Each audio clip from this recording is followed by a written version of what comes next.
حضرت علی کا ظرف اور دشمن کی بخشش۔ یہ بات جنگ صفین کے دوران کی ہے۔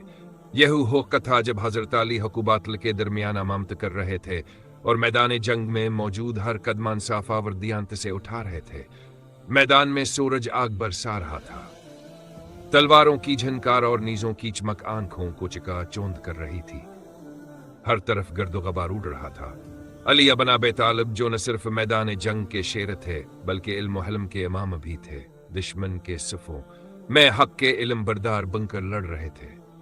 اسی میدان میں ایک طاقتور دشمن سپاہی حضرت علی کو چیلنج کرتا ہے۔ وہ علی سے سخت نفرت رکھتا تھا، دل میں بغض، زبان پر گالیاں اور ہاتھ میں تلوار تھی۔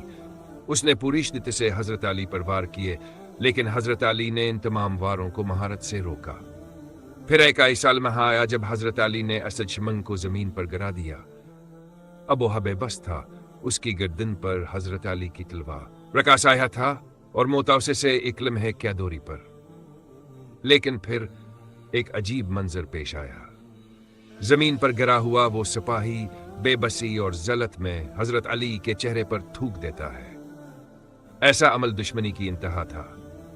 ہر کوئی سمجھ رہا تھا کہ اب علی کی تلوار اس کے سر کو تن سے جدا کر دے گی، مگر نہیں۔ حضرت علی پیچھے ہٹے، تلوار نیچے کر دی اور خاموش ہو گئے۔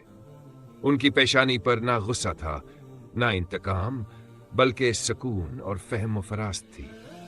زمین پر پڑے دشمن نے حیرت سے پوچھا، آپ نے مجھے قتل کیوں نہیں کیا؟ یہ تو بہترین موقع تھا۔ حضرت علی نے اپنی پرکار آواز میں فرمایا، میں تمہیں اللہ کے راستے میں قتل کر رہا تھا کیونکہ تم باطل کے لشکر میں تھے، لیکن جب تم نے میرے چہرے پر تھوکا مجھے غصہ آ گیا۔ اگر میں تمہیں اس وقت مارتا تو وہ میری ذات کا انتقام ہوتا، اور میں نے کبھی اللہ کی راہ کو ذاتی غصے سے آلودہ نہیں کیا۔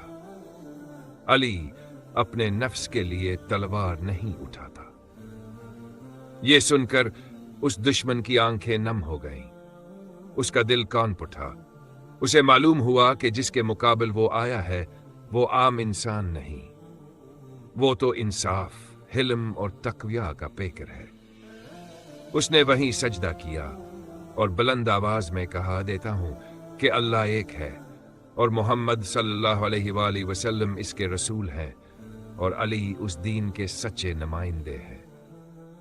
حضرت علی نے اسے نہ صرف معاف کیا بلکہ اسے عزت کے ساتھ اپنے خیمے میں بلایا، کھانا کھلایا اور فرمایا، اسلام صرف دشمن کو ہرانے سے نہیں، دلوں کو جیتنے سے پھیلتا ہے۔ ایک واقعہ نہیں بلکہ انسانیت کا درس ہے۔